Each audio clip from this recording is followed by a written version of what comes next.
is now upon us, and according to a report that was given to Mecklenburg County commissioners by county staff, there could possibly be a 40 to 45% surge in homelessness this season. That report also showed that roughly 20% of North Carolinians have little to no confidence that they'll be able to pay their next rent or mortgage payment. And of course, as the pandemic has contributed to a surge in homelessness, it's also affected our organizations who serve the homeless. So joining us today is Mr. Evan Bill, who is the engagement specialist for local nonprofit Roof Above. And he's going to discuss their winter sheltering initiative and the changes that they've had to make this year because of COVID-19 restrictions. It's been a mess. So thank you so much for joining us today, Evan. And at this point, I guess I'll turn it over to you so that you can screen share. Great, that'd be great, thank you.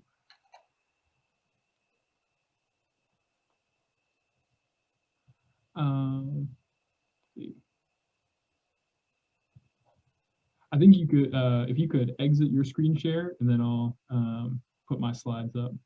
All right, I'm doing that now. Sorry, rookie mistake. It's only been since March.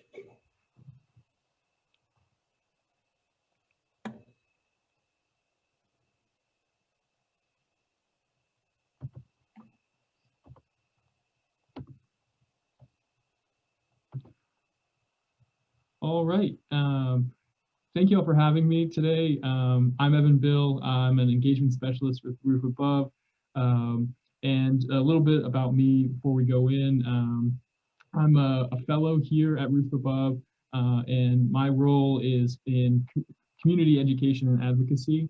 And so what that means is I get to talk to nonprofits, schools, businesses, and other organizations who want to learn more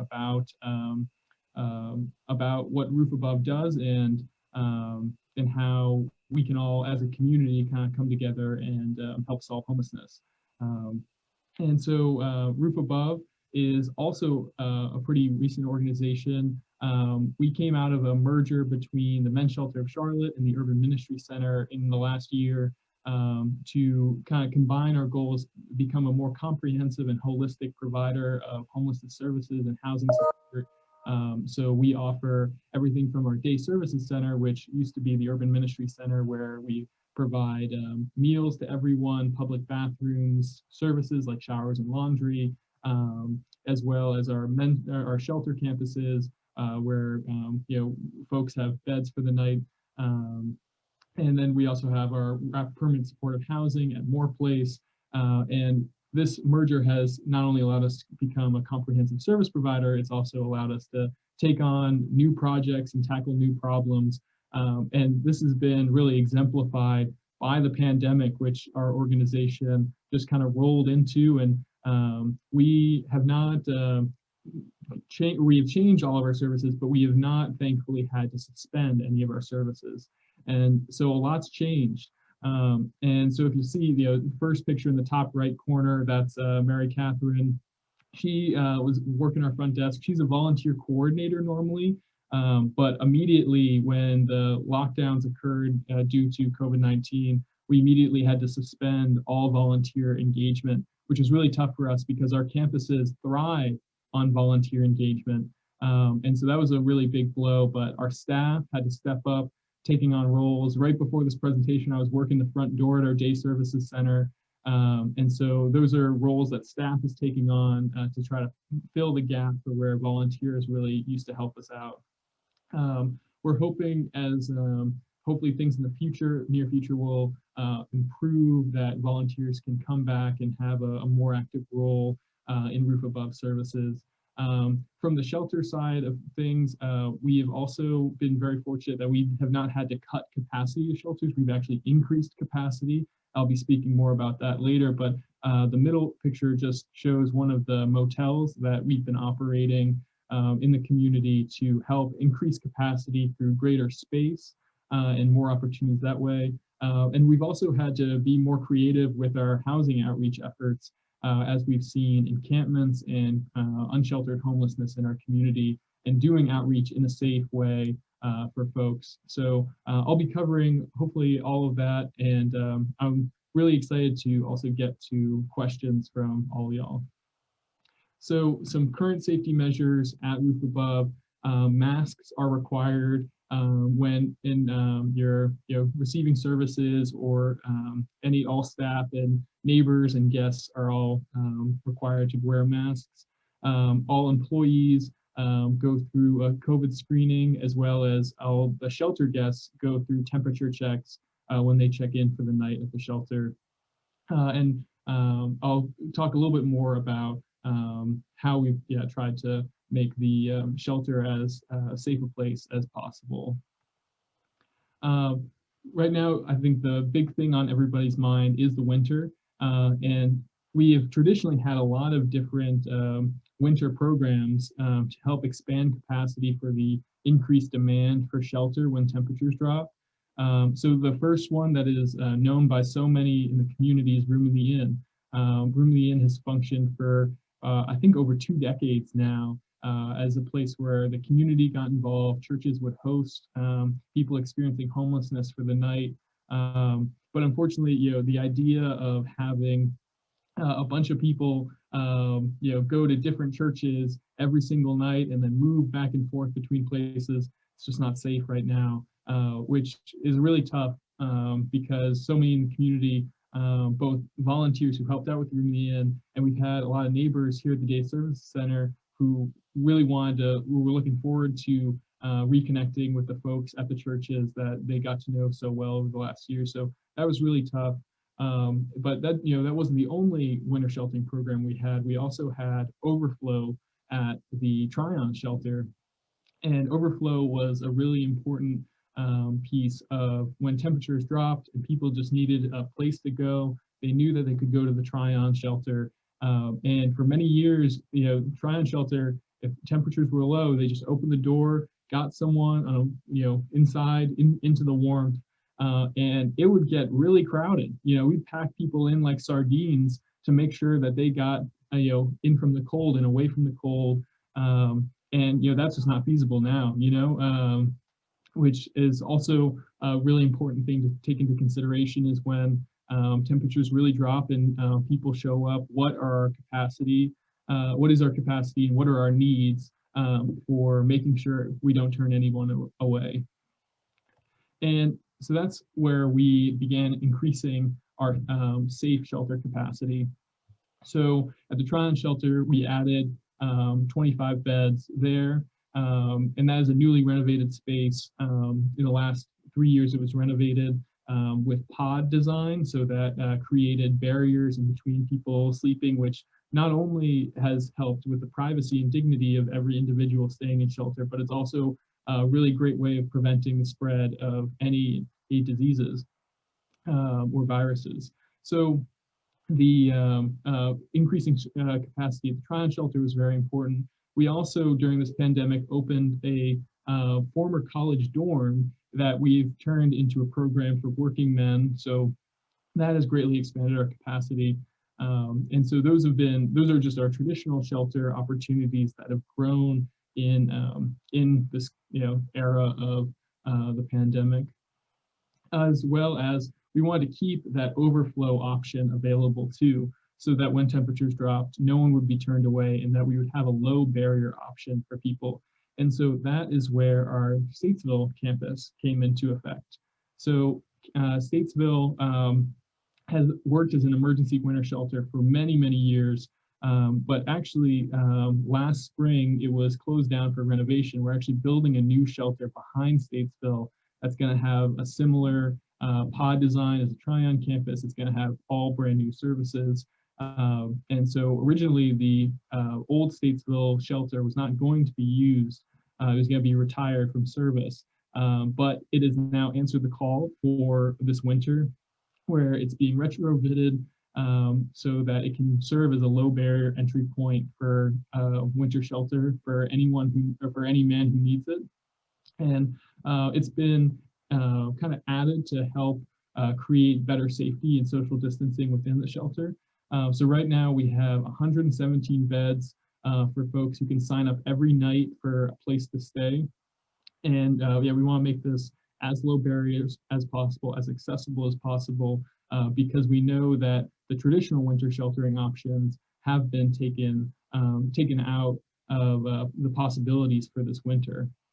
So here's a picture into the Statesville shelter right now with the added sleeping barriers, the added distance between beds. And so right now we're currently in the process of, as we speak, of going through intake process.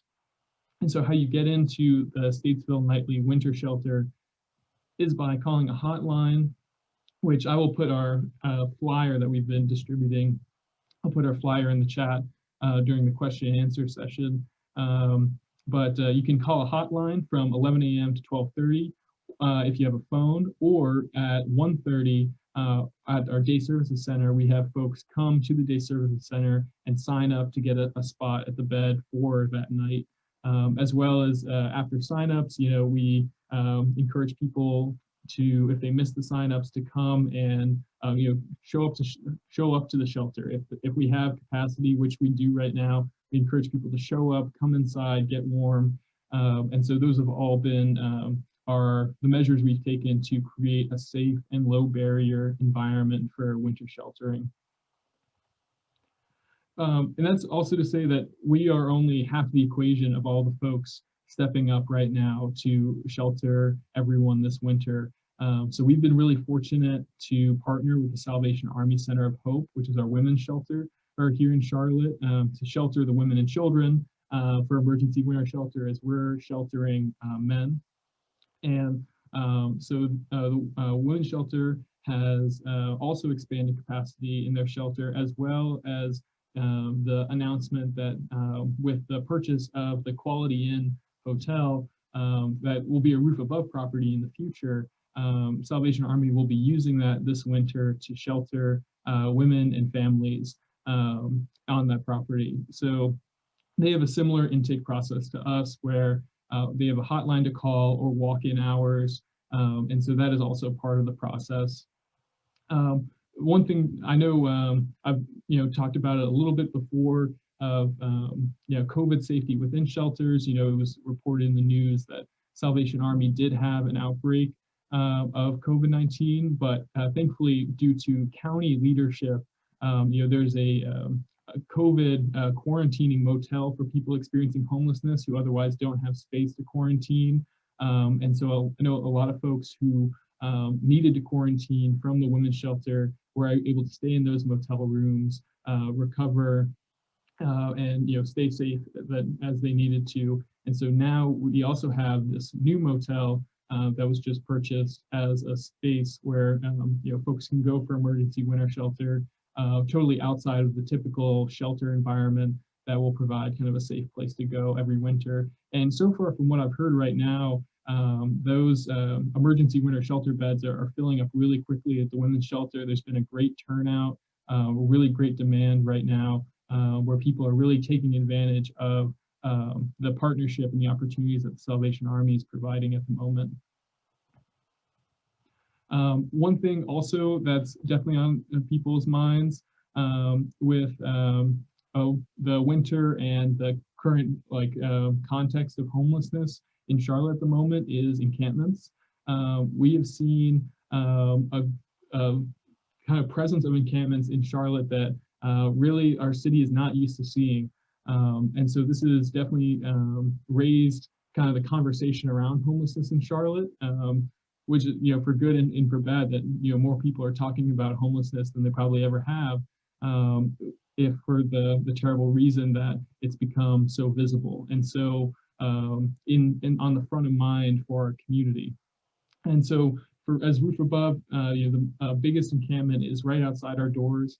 And so we are working with the folks who stay in the encampments off College Street every single day, increasing our outreach efforts, increasing our partnerships with mental health services in the community, partnering with other organizations as well as the county to really make sure that we're out and building relationships and getting people into housing and shelter.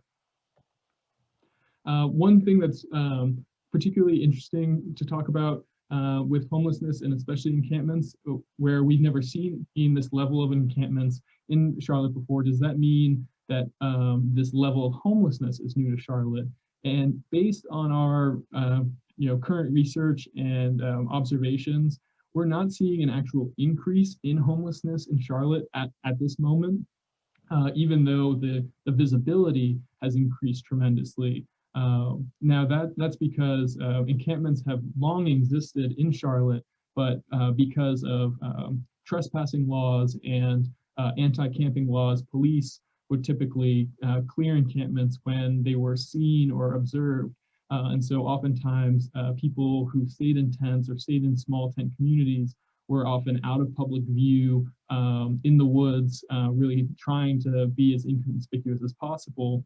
With the shelter-in-place order and the CDC guidelines that told municipal governments not to move encampments during the pandemic, we saw the growth of encampments come from a willingness to work with people in encampments rather than moving them in the midst of a health pandemic. Now, that's not just, so we've seen this growth in visibility, but not in actual numbers of homelessness. So that could change that, right? Like we could be totally wrong on that at the moment, because we know that there will be long-term efforts, there will be long-term impacts from evictions, from housing instability. There could be greater job losses. We're still not out of the woods right now, but it is important to know that the current encampments that we see are not new people. They're people that have been known to Roof Above for a while that we continue to work with, but it's just the place they're living is a whole lot more visible than it was before. So this is to touch on those longer term impacts, that housing instability is still very real in Charlotte, and that Roof Above continues to try to confront this challenge and advocate for our neighbors. So a majority of low-income renters in Charlotte right now are rent burdened, which means that they pay more than 30% of their income in rent every month, and that crowds out savings, it crowds out money for school supplies, and so that makes it really difficult to overcome a lot of the barriers to entry for economic mobility in Charlotte. Makes it really tough to pay rent every month when everything is getting crowded out. One of the some of the research I've read about paying rent right now in the midst of a pandemic is even though folks are unsure of how they're going to pay rent, oftentimes they're able to scrape it together and pay that rent, but there's a term that the rent eats first, right? That when in the midst of this pandemic, that rent check gets paid, and then people have to worry about grocery bills. And that's what ends up coming up short. The people, after paying rent in the middle of a pandemic, don't have enough money for grocery, utilities, car payments. So that kind of idea of the rent eats first is really on display in housing instability, and especially in a place like Charlotte that struggles with housing instability. And so since 2010, Charlotte has lost half of its affordable housing units, continue to struggle with building housing that is marketable to everyone in our community. And that is what Roof Above is trying to focus on. Even in the midst of a pandemic, when we definitely have our hands full, we're still trying to grow and to help people. So we've moved over 900 people into shelter this year. We've also moved over 248 people into housing this year. And so that is our, the end goal of our mission, right, is housing. And that's kind of on display below. The picture below is Hill Rock Estates. That's a 341 unit apartment complex that Roof Above purchased over the summer. And that is naturally occurring affordable housing in East Charlotte. And we are just going to kind of freeze that rent to make sure and preserve its affordability, which we think is crucial to our process of, keeping, reducing barriers to entry for the folks we work with and getting into stable housing. And we can't do that without the community, obviously.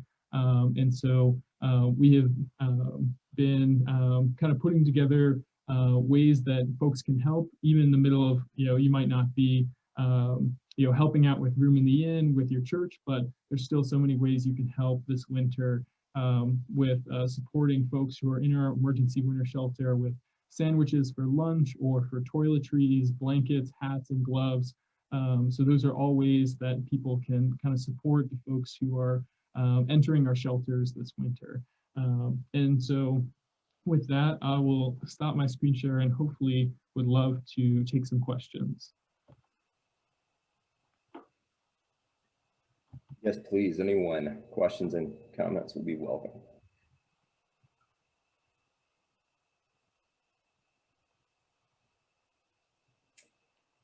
Okay, Ashley.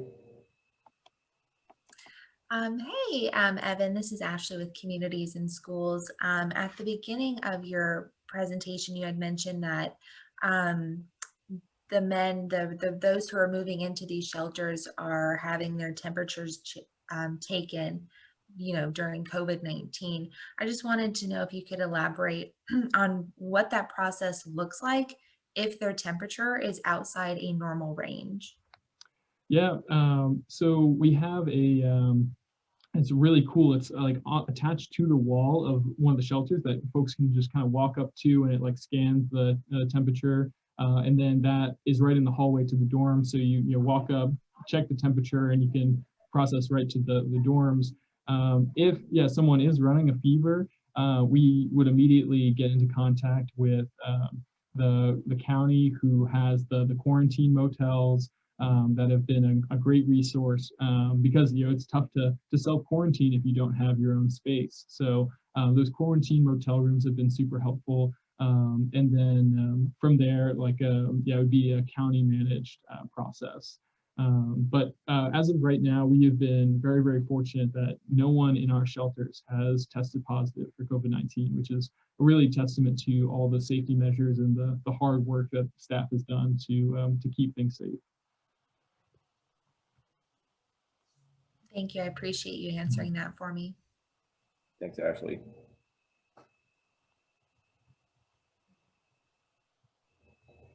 Anyone else? Hi, I'm Xavier Miles from Charlotte Rescue Mission. I had a question regarding, so normally people with homelessness experience a variety of other social maladies, whether they be physical, whether it be mental health disorders, whatever the case may be. How are you responding to the physical needs that aren't directly a part of your mission? Good question. Where we work with, we have partnerships with Monarch and other providers for mental health case assessments, as well as case managers and social workers, specifically around chronic homelessness. So chronic homelessness is when someone has experienced homelessness for longer than a year and also has at least one disability. And so we have specific social workers who work in our permanent supportive housing complexes like Moore Place, who specifically work with people who have been chronically homeless in the past. And so oftentimes that involves not only physical disabilities, but also mental illness, possibly substance use disorders. And so that all goes into our social work and case management that kind of wrap around supportive services for folks. Great. Is it okay to ask a follow-up? I feel like I'm like badgering a little bit. Sure, yeah. Collaborative models have definitely shifted for most agencies. What ways are you seeing partnership be effective? Like, have you had to shift some of your partnerships? Are you asking different types of things from your community partners? What things are needed? Yeah, that's a great question. Partnership has definitely changed. But so for example, we would have representatives from a whole host of different organizations who used to come onto our campuses and work directly with our guests and our neighbors. And obviously that has really changed. So right now we aren't allowing any community partners to come in person to our campuses. We're doing a few different like outdoor outreach events, specifically around encampments, to make sure that they have services that that are accessible and they can reach. But this moment, well, that's so difficult, is that our partners that can't come into our buildings or can't utilize the same spaces that they did before. We're also seeing opportunities for brand new collaboration that have been really helpful. So the Salvation Army as a prime example of organizations coming together to kind of fill the void that was left by Room in the Inn, as well as different initiatives that have been coordinated with the county and different community partners around outreach to encampments. So yeah, I think there's been definitely a lot of limitations with our traditional community partnerships, but I think there's also a lot of new opportunities there as well. Thanks, Evan. And Evan, we do have a question in chat from Catherine Hayden. If you would like to address that. She says, I realize it's not directly a part of Roof Above's work, but can you talk a little about how families, women, and children experiencing homelessness are being provided for? As the Salvation Army Center of Hope been able to expand services, and she also read about the purchase of plant. Yeah, it's an important question for sheltering this winter. So exactly right, where we are providing emergency shelter for men, and the Salvation Army is providing emergency shelter for women and children. What we've heard and what we've worked with the Salvation Army so far has been that everyone who has come to the Day Services Center asking about shelter for women, we have gotten them, referred them to the Salvation Army, and everyone has gotten in. And so especially during that walk-in time from 1 to 4, getting people set up. And I think it's been a really good opportunity for folks who have been traditionally wary of shelter, because there's shelters aren't perfect, and a lot of people are nervous about entering shelter, which is why Room in the Inn as a program through churches was so effective. But what we've seen is the expansion of capacity into the motels has really offered a lot of people a new way of seeking shelter and accessing shelter in really positive ways. And so that Clanton Road Hotel is a great example of that, where it will be emergency shelter this winter for women and families as well. And then in the future, it will eventually become a permanent supportive housing complex. So I guess in the post-pandemic scenario, you guys will be even better equipped because you'll retain your partners with a room at the end, and you'll have all this new infrastructure in place. Absolutely. It also looks like Faith has asked a question. Can you talk about models in other parts of the country and organizations or cities that are getting this right? It's a big problem and difficult to eradicate. What could Charlotte adopt from these other programs? That's a great question. It's something that we're constantly trying to figure out is as who's doing it better than us, and what can we learn from them.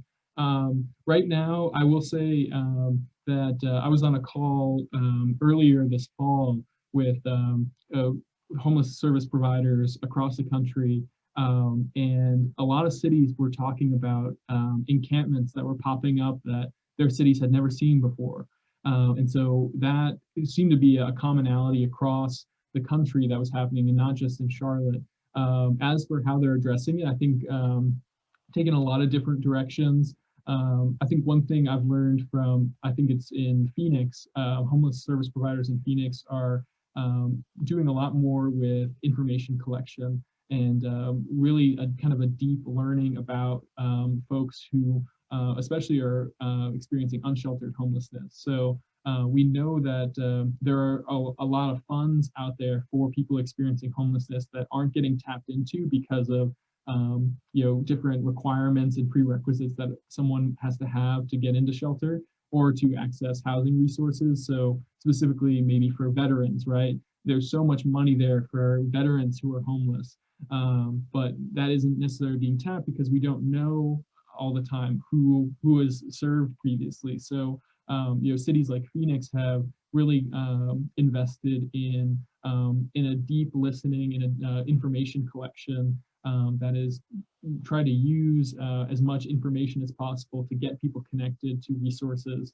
And so we saw, I think, a bunch of cities have had success with that kind of canvassing as a way to get more resources and eradicate a lot of chronic homelessness by getting people connected to their resources. But that depends on the categories where money is available, where if our chronic homeless population doesn't have as many veterans as say Phoenix does, we obviously wouldn't have the same access to those funds.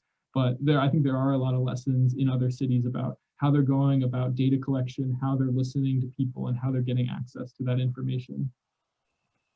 Okay, and we have a great question from Alita. She's asking, is there something in place to transition individuals from a roof above to more permanent housing, particularly for working individuals? Yeah, so our dormitory program for working individuals has been a great program that started during the pandemic. And so there are a few different avenues that we specifically work with people who are working to get them into a more stable housing situation. So the first is, building on the income they already have. So a lot of folks might be working a job full-time that pays $12 or $13 an hour, but that's not enough to afford a one-bedroom apartment in Charlotte. So maybe working on them finding a better job and using that experience to get up to a job that pays, $18 to $20 an hour that could definitely afford an apartment. So there's income support and working with employment case management. There's also, what we've also noticed, there's a lot of folks who are in our shelters have good paying jobs that just can't get above the barriers to entry for affordable apartments. So for example, even your most affordable apartments in Charlotte still have security deposits, application fees, and all sorts of barriers that could add up to approximately $2,000 to $2,500 just to move into an apartment. So there are folks in our shelter who were in our shelter for a very long amount of time, and they were working that entire time, but they just couldn't save up the money to get over that hurdle, get over those barriers. And so we've introduced programs like Mech Home, which is a program funded through the county that pays that security deposit, pays that first month, last month of rent to get over that barrier to entry. And so then working individuals in our shelters can pay their rent and kind of get over that hurdle. So that's definitely one of our ways that we've been trying to help folks who are working full time in our shelters get into more stable housing. Okay. And another. Yeah, sorry, go ahead, Greg. I was just saying, we had another question from Faith. So from a moral standpoint, what do we have to do as a country to shift our thinking on homelessness? That's a big question, right? I think from our standpoint, it's not only about focusing resources, but also focusing where we get our expertise from too, right? The engagement specialists don't have all the answers. It's oftentimes our lessons that we're learning in the middle of this pandemic is coming from our neighbors and our guests who are experiencing the problem that we're trying to solve. And so I think that's one of the big ways that we can try to learn more and shift our thinking is to listen to the people who are closest to the problem. And so that's, every day that's what we're trying to do, especially from, someone in my position who is working in advocacy. What is advocacy if I'm not listening to the people experiencing the problem itself? So I think that's a big shift that we have to do in our homelessness services community is being closer in relationship to the people we serve and listening to them for leadership. Thanks, Faith. Hi, I have a question. I'm Janine Rangel from the UNCC Public Policy Program. So I live right next to the encampment at the 12th Street. They're literally outside my window. And I was wondering, how do they, do you communicate with them about the type of services they have? Or do they actually have to go to the shelter and ask about the options they have? Is anyone going there and talking to them? Yes, so we have a outreach team that goes out and basically tries to meet people where they are. I will say a lot of folks who are also in the encampments come to our day services center and to receive services and hear about things and spread the word about our services. But our outreach is definitely a main component of reaching out to people. I was just out there, I think 2 days ago, I was passing out flyers for our winter shelter to make sure people got the word about warm places to go.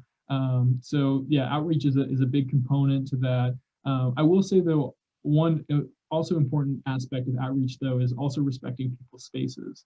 And so that's why we've also tried to host kind of after hours outreach events on our campus where we've invited people to come onto our campus and have socially distanced conversations with mental health providers and service providers. So that is, yeah, it's an important part because when we're outreaching, we want to be cognizant of people's space and people's privacy too, which is an important part of relationship building and getting people into our services. Thank you so much for answering my question. Thank you. And we have a question from Christy. For those of us with the opportunity to talk to the public about these issues, what main points should we share to increase empathy for our neighbors experiencing homelessness and to educate people in general, particularly people who express negativity? I would say that there's things to kind of increase empathy and awareness. First of all, I think that's one of the most important things that anyone can do, rather more than donating sandwiches or things like that. That's always helpful. But yeah, talking with people in your circles who are unsure or nervous about people experiencing homelessness in communities. I would say in building empathy and stories is talk to people, and that would be the biggest thing. And if you hear people's stories, you'll learn that there is so much that we share, and there's so much that we also can't even imagine that people have gone through. And so I would just say that in building empathy, talk about people's stories, and hold those stories with respect to what everyone has experienced and gone through. And I think that would probably be a good starting point. The other thing I would say is I think stories is a really good entry point, but it's also not the end all be all. I would also, we can talk about as a way to build empathy more of like talking about the structural reasons, right? Like everyone's story kind of can lead to pitfalls or people falling through the cracks, but those cracks that people fell through are structural problems, right?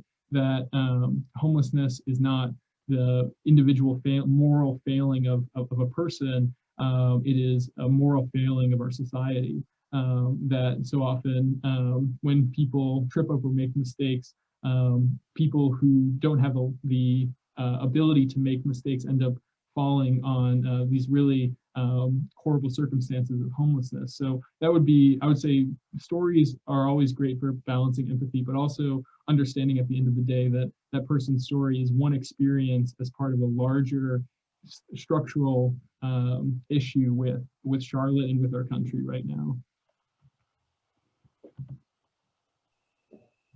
Okay, thank you. And we have a question from Chris by way of Lawrence. He says, good morning. I recently moved from upstate New York to Charlotte, North Carolina. While living in Syracuse, I volunteered with an organization called We Rise Above the Streets for the past 4 years. The organization helps our homeless friends with food, clothing, shelter, and other services. I would like to continue volunteering in North Carolina. How and where can I help? That's great. Well, first of all, I'm also from Syracuse, New York. I am also a transplant to Charlotte from Syracuse. So good to see a neighbor, a friendly transplant as well. How you can get involved in Charlotte is right now we don't have any in-person volunteering events, but I'll put our wish list in the chat for directing people to help with sandwiches for our lunches that we give out every single day we give out anywhere from 250 to 300 lunches every day, and every bag lunch has like 2 sandwiches in it. And so we rely on volunteers completely to pack, make those sandwiches and donate them. So the sandwiches are really important, as well as bottled water and things like that for in-kind donations. Then those are probably the biggest ways to get involved for providing food. There's also in-kind donations for our winter shelter. Hats and gloves and blankets are always important. So I will put that wish list in the chat. And as soon as kind of the pandemic changes things, we'd love to absolutely have you come down and volunteer in person. Evan, this is Lawrence. I have more contact information for Chris, so I can share that with you. Great. Okay. Can you hear me? I can. Yes, this is Alicia. I am here in Charlotte. I have sort of like a litany of different things that I would like to make a comment on and address. I'm a transplant as well. I've been in Charlotte since 1990. And I've seen the city that have changed. I've also have been in real estate wholesaling and seen how the city has changed. One thing that I have noticed is that just like the regular gentrification that we see in our community, when people could actually afford these high-end houses, a lot of people are coming from other places, especially New York. I find the same thing that happens when even if you're homeless or you're barely making it. I'm coming from experience of I've lived in a couple of shelters myself, unfortunately, and I've heard the stories, and I've seen how people would, back in the day, they would catch a one-way ticket to from the megabus and come to Charlotte because they've heard all these great things about Charlotte, and then they get here and then they fall between the cracks because it wasn't all they thought it was going to be. And then another thing, was that, I wonder how do the people that have, that the original Charlotteans, how are they pushed out? Because new people have come in. So say for an example, if you have a mother or a person, that has fallen in the, between the cracks, they've been in Charlotte, they're second and third generations here in Charlotte, but yet you get somebody that come from New York or come from other places and their need is greater. So the people that have been living here in Charlotte, Charlotteans, they're pushed out because this is how it is. Your need is not as great as the other. And I come from, when I was going to the, and I'm middle-aged, I'm 61, but when I, was going to, trying to seek help because, me being a good-hearted person got me where I was, as far as, not being able to find shelter and had to leave all of a sudden. And I went for help, through the social service, and I could not get absolutely nothing but some food stamps. But I look at somebody else that came from other places and they got all of the houses and the vouchers and all this kind of stuff. And I'm like, I didn't think that it was, fair, but it was what it was, And I was just wondering too, whenever you do these surveys, my question for this right here is when you do these surveys of people, of the homeless, where are they coming from? Even before the pandemic, because I see and I saw and I talked to these people, for a long time. I wasn't to the point where I was, under the tree, but I slept in my car a lot, because I was in a women's shelter and we had to be back at a certain time. And I was still, trying to find me a job or whatever. But when you do these surveys, as far as like, where are these people coming from? Are this part of another gentrification, that these people that was homeless in New York or Chicago or wherever they came from, now they're homeless here in Charlotte. So when there's a need, the people that was already here, they don't get the need because somebody else is coming and need more than they do from somewhere else. That's one thing that I kind of like want to find out, as far as, that. Another thing is I have a nonprofit, okay? It's called All Points Bulletin TV. And this basically from my experience of, when I lost my husband all of a sudden, it was supposed to have been like a cold case thing, you know, replacing America's Most Wanted. But I just turned down an opportunity with a large corporation to get surplus items, new and used, slightly used. I turned it down because I did not have the help that I needed, you know, in order to give these things away, because I have to give them away. And it's just like I needed the storage space. I needed the volunteers to come and help me sort, you know. And this contract was for like 6 months, and then I can do it for a year. And unfortunately, you know, I thought about it, I'm like, it's just me. I still have a full-time job. Where could I? And I know there's a need, because when you put people in these houses, they're going to need a rug, they're going to need lamps, they're going to need dishes or whatever.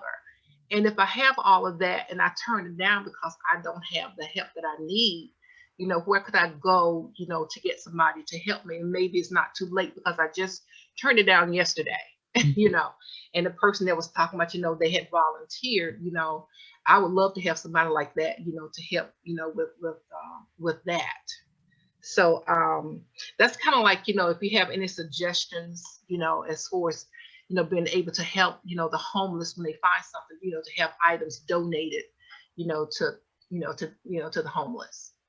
Yeah, well, first, I really appreciate your reflections and your thoughts on your experience. I think you hit it right on the head too when you talked about the pressures of people moving to Charlotte at really huge growth rates. So like Charlotte is really growing from, you know, folks like me who come from Syracuse, New York, but as well as the pressures that already existed here in Charlotte historically from folks who were already on the margins of a city that is now being pushed to its limits. And so I think you're right on target there. And I'll just say from surveying and you know, talking to folks, yeah, people do come from all different places. They come from Charlotte when they come to our shelters or come to our day services center. But it's oftentimes, like you said, like folks looking for economic opportunities that Charlotte is advertised as having. But we know that without, you know, social networks, without a safety net, a economic opportunity that doesn't work out can often lead someone. It can end up in a really precarious position. I think that is it's also present that folks in Charlotte have been experiencing precariousness and housing insecurity for many years. And so there are cycles that are happening within the city as communities are facing long-term impacts of you know, historical discrimination and housing segregation and insecurity in Charlotte, as well as the pressures of population growth and gentrification that kind of compound those historical problems. As for your suggestion about the donations, yeah, I think any organizations like Crisis Assistance Ministry definitely help with, you know, they've got the Furniture Bank, which takes donations for things if you are thinking about things for people moving into housing. Crisis Assistance Ministry also has a free store for clothing donations. So those could be some places that might have some resources to help. Thank you, Alicia. And we also have a question from Margaret. What percentage of homeless population is due to domestic violence, and what services are provided outside of Safe Alliance? Yeah, that's an important question. I think I don't have the exact statistic off the top of my head, but I know that a very significant proportion of women seeking shelter and women experiencing homelessness, the reason that they are seeking shelter is because of domestic violence. So that is what precipitated the loss of safe housing.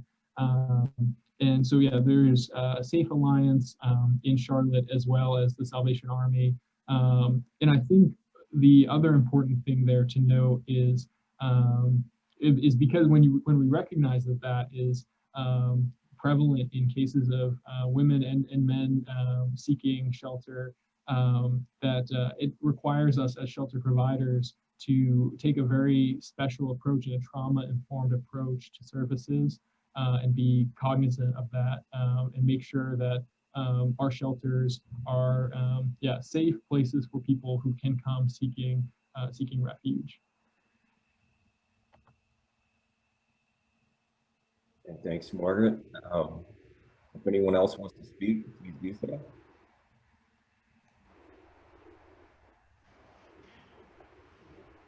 I have a couple of questions,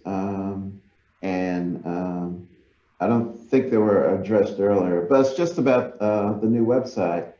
I see that it's under construction, and I want to ask how it's progressing with the website about Roof Above.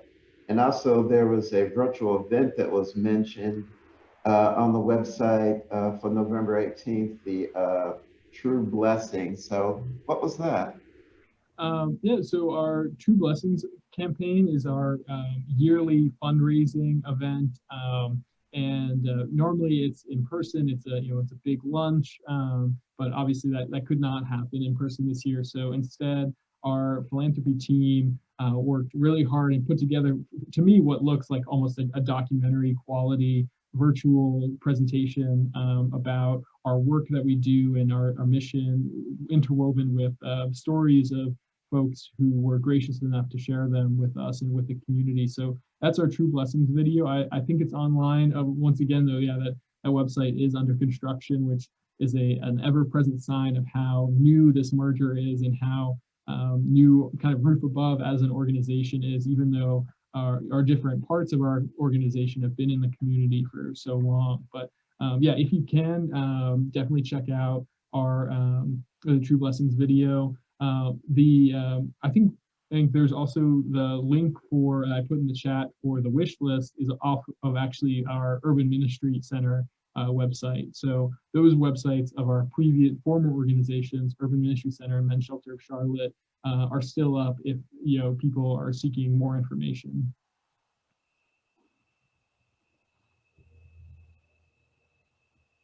Okay, we've got about 5 minutes left, so again, if you would like to ask questions before we wrap, please feel free to do so.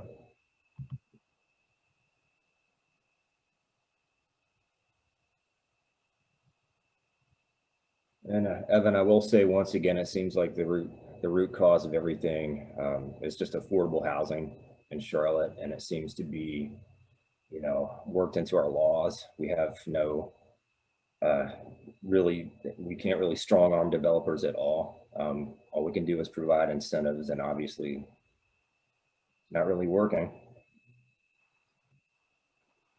I think we were constantly running into affordable housing, or making sure that there is a housing market out there for every person, it goes definitely to the root of all different causes. I think, as from a Roof Above standpoint, we are constantly looking out for what affordable housing is currently still existing in Charlotte, and how we can preserve that and expand that, and kind of keeping an eye out for that, and also looking out from an advocacy standpoint of how can we ensure that our neighbors kind of overcome the barriers to entry to even affordable housing through the security deposits, and maybe there are different things like whether or not landlords accept vouchers or not. Those are all issues that we are dealing with even with affordable housing. But I totally agree that the very minimum that we have to do is definitely work on making sure housing is affordable for everyone.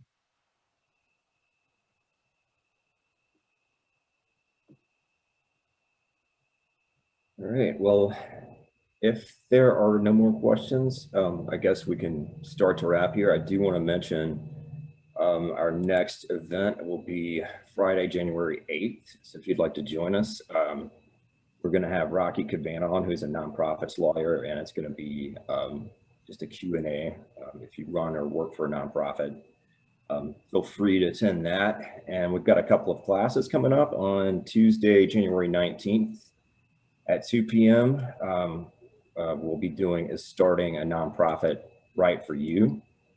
And I'm not sure who's teaching that one. And then 16, we've got Intro to Finding Grants. And those are all on our calendar on the Seton Library website. And if you want to register, just look for nonprofit services programs. Just put a check next to that box, and everything that we have on the calendar will show up. And I'll also paste those on here. I did want to mention real quick. So on January 8th with Rocky, he is planning on bringing representatives from the Housing Justice Coalition to work, to come with him also for that conversation. So, and then eventually we'll start having a bigger conversation about affordable housing with Rocky, so. And once again, Evan, I want to thank you. We really appreciate you taking time this morning to be here with us. Thank you. This was a great conversation. I appreciate it. And would love to follow up with you sometime, maybe after the winter season. Absolutely. Yeah, March, I guess March is when like the emergency, like room in the inn starts shutting down in March, I think, so. Let me, before I go, I'll see if I have the poster that I can share with everyone. There, yeah, that's a link to our winter shelter flyer. Thank you for reminding. That has the dates of December 1st to March 31st. Okay. Yeah, so yeah, feel free to look at that flyer, share it, spread the word about our winter sheltering options. So thank you so much. Thank you. We really appreciate you taking time. Thank you. Thanks, everybody. Bye.